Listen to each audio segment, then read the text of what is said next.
So as you might have noticed, I do not have batteries on my panel, but it shows normal. So how did I do that?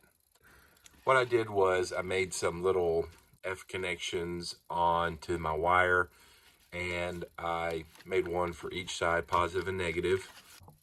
If you look at the top, I've got my THHN. I've got one that's going to my non-resettable 24 volt aux power.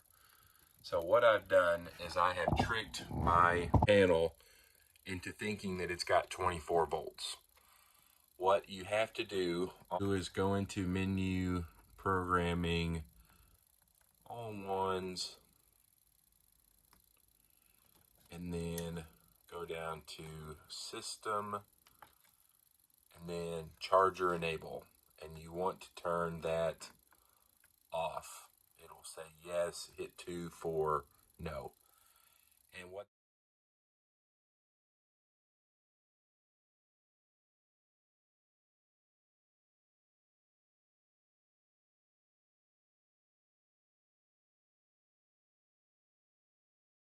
if you enjoyed this video, please subscribe, hit the like button, comment, whatever you want to do.